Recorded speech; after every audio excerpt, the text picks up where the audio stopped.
So I'm the brigade commander of the 1st Armored Brigade Combat Team, 34th Infantry Division from the Minnesota National Guard. And we've really got two major components here. One of our combined arms battalions, 2nd Battalion, 136th Infantry out of Moorhead, Minnesota, is training with the Lithuanian Iron Wolf Brigade. They're in Pribrade. So that's one big element of the brigade here as part of Saber Strike.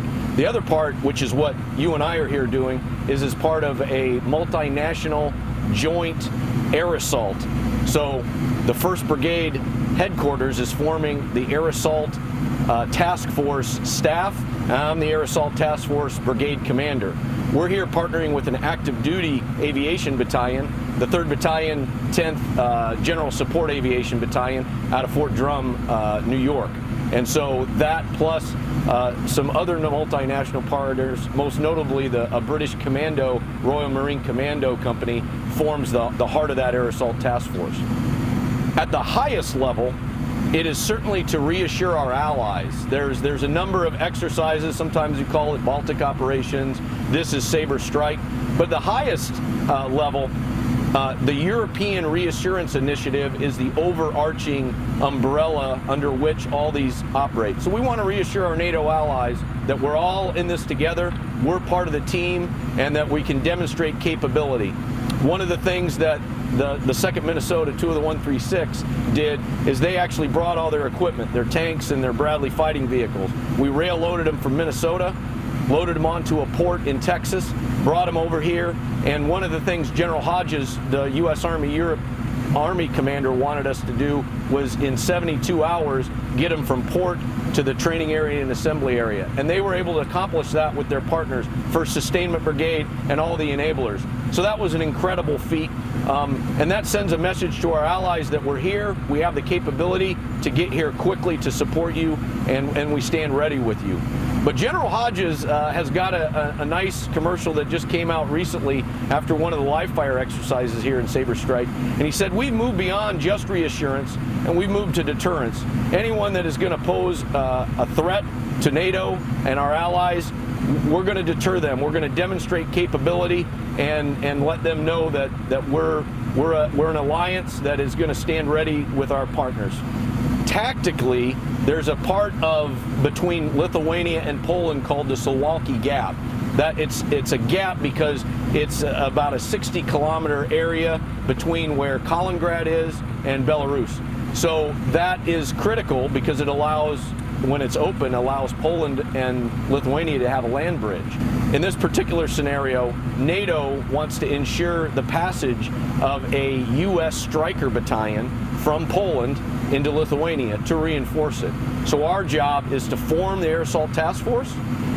Air Assault seize that area through a ground attack, and then pass a Stryker battalion from Poland into Lithuania, allow them to link up to the Iron Wolf Brigade.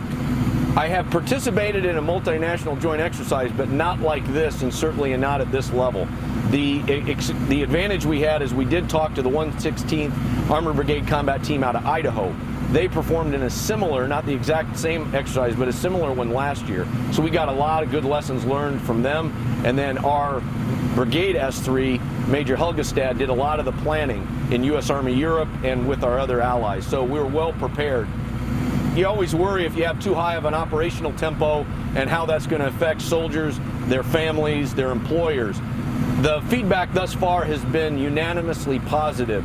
They came off of a great rotation at the National Training Center where they had a high. They did extremely well. I was actually a little concerned about how do you take a high-performing team and make it even better.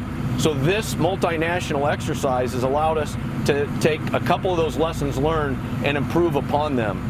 The second, we talked about the 2nd Brigade, 136th Infantry. They're a combined arms battalion out of Moorhead.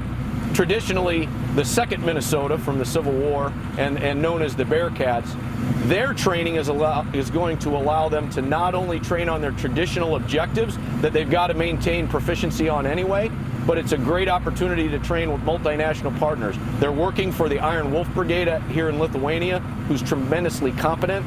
They've got a Croatian Brigade Support Battalion there in Pribrade, and they've got a Portuguese company that is working for them. So it's tremendous for the staff and for the soldiers to get to work with NATO partners, not something that you get to do every day. And the soldiers' feedback has been they're excited that they're able to take the proficiency they gained last year at National Training Center and put it to work. And they're really excited to be in Lithuania and get to visit another country and contribute to NATO. So it's been really great that it's very positive. Our families are the best families. They support our soldiers. Our employers are incredibly supportive, and we know that it's a hardship. My employer, for instance, Boston Scientific, when I leave, they've got to have somebody step up and take that leadership position within the team, and they do that. And for all those employers out there that do support their soldiers, whether it's 2 weeks or 3 weeks of annual training, whether it's an extended drill weekend or whether it's a deployment, I want to say thank you for enabling them to serve their country. We are in a time where it's a dangerous world out there, and we need our reserve components and the Minnesota National Guard. So we very much appreciate that. To our families, thank you. To my wife, Christine, thanks for supporting me and allowing me to continue to serve. And to our soldiers, we very much appreciate your service.